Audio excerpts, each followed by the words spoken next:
कि नहीं, हम समाज को मिल बैठ कर को और छुआछूत को दूर करेंगे। समाज को मिल करके मानव एक मानव को संदेश देने के काम करेंगे। तब गुरु रविदास जी ने कहे थे कि चाहूं ऐसा राज में जहां मिले सबन को, छोट बड़े सब संग से गुरु रविदास रे प्रसन्न। 1433 माघ सुदी बंदरा, दुखियों के कल्याण पे प्रकटे हुए गुरु रविदास। जपो जी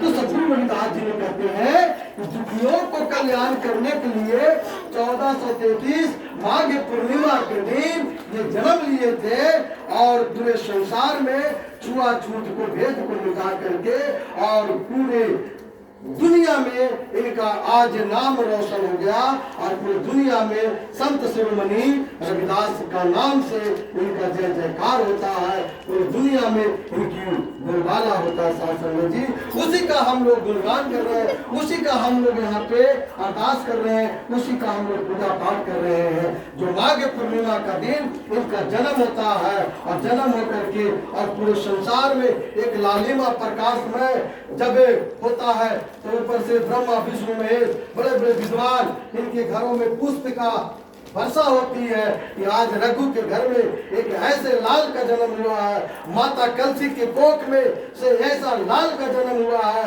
जो पूरे संसार में छुआछूत भेदभाव को मिटाने के काम करेंगे। ये हमारे सपने ये गुरु जी के हम शिष्य हैं। ये कहता है कि ये सिर्फ चमारों के कल्याण करने के लिए आया है। ये कोई भी बोलता है तो एकदम गलत है। ऐसी बातों पर उसको रोकना चाहिए। ये चमार में जरूर जन्म लिए लेकिन सिर्फ चमार को कल्याण करने के लिए नहीं आया, पूरे मानव को कल्याण करने के लिए इस संसार में बरकत लेकर के और हर मानव को संदेश देने के लिए आए बहन जी। इसलिए गुरु रविदास जी कहते हैं कि जात पात के फेर में उलझी रहे सब लोग, मानुषता को खाते रविदास जात के लोग। अरे क्यों जात पात के फेर में लड़ाई लड़ रहे हो? अरे क्यों तुम भैया चमार दुसात का हार तुमने हुआ धोबी पंडित राजपूत बावन के पेरा में अरे लगे हो? गुरु रविदास जी ने तो पहले ही कह दिया कि चाम मांस रक्त का तन का बना का, आंख पसारे देख लो सारा जगत चमा। चामक ब्रह्मा चामक विष्णु चामक सकल पसारा, सुनो रे पंडित तेरा कौन चाम का गुरु, कहे रविदास चमार चाम का गुरु नहीं हमारा।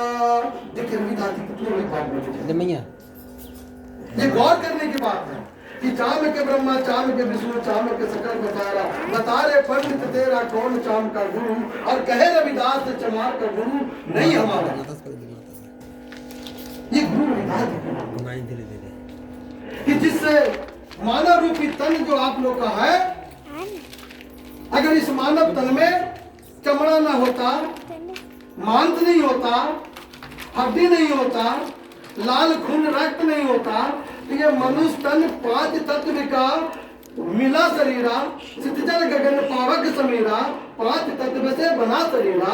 ये मिट्टी, जल, वायु, अग्नि, धरती, ये जो 5 तत्व से जो शरीर का निर्माण हुआ, तो गुरु रविदास जी और तुलसीदास ने तो दोनों बातें बोल दिया। तुलसीदास कह दिया कि 5 तत्व से शरीर का निर्माण हुआ, तो गुरु रविदास जी ने कहा कि वो हड्डी मांस चमड़ा रक्त मिला तब से शरीर का निर्माण हुआ और इसके अंदर में एक ज्योत जल गया, जिसको आत्मा कहते हैं, जिसको ईश्वरीय शक्ति कहते हैं, जो न तलवार काट सकता है, न पानी डुबा सकता है, न अग्नि उसको जला सकता है, न कोई इंसान उसको पकड़ सकता है, न उसको कोई छू सकता है। वही तो अदृश्य शक्ति है।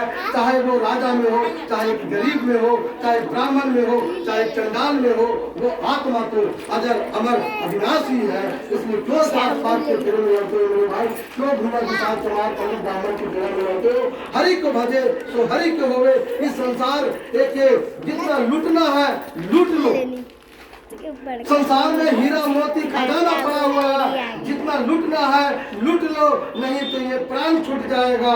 तो एक दिन आपके पास कोई नहीं बचेगा, और महतारी रोएगा चौखट पकड़ करके, भाई रोएगा आंगन में, पत्नी रोएगी छत पर, आपका घर सुनाता हो जाएगा, और घर से एक हाथ में के चला जाएगा और कहेगा कि दिन दिन आयु घटती जाती, समय गुजरता जाता है, हे निर्मूर्ख सोच समझ कर होश में क्यों नहीं आता।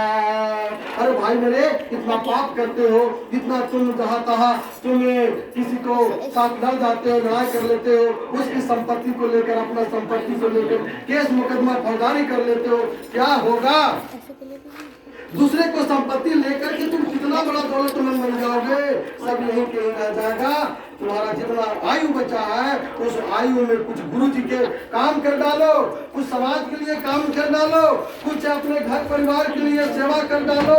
तुम रहो या नहीं रहो, तुम्हारा नाम अमर रहेगा साथियों, तुम्हारा विचार अमर रहेगा। जैसे आज पप्पू जी ने, आज हमारी माताएं बहनों ने ये समाज जोड़ करके ये काम कर रहे हैं। अगर एक बहन नहीं रहेगी तो उसका ज्योत जलेगा पूरे संसार में, उसका नाम होगा। लेकिन जो कुछ नहीं किया, मानवता ने जन्म लेकर के और कहे कि हमारा नाम ले लो, तो क्यों नाम लेगा भाई? बोलिए बांधी, क्यों नाम लेंगे आप? आखिर क्या क्या समाज के लिए? तब पढ़ेगा नहीं, वो मास्टर बन जाएगा, और जो पढ़ेगा वो भैंस चराएगा। जो पढ़ेगा वो बनेगा मास्टर, और भैंस चराएगा वो बनेगा गवार। तो हमको ज्ञानवान बनना है, हमको बुद्धिमान बनना है।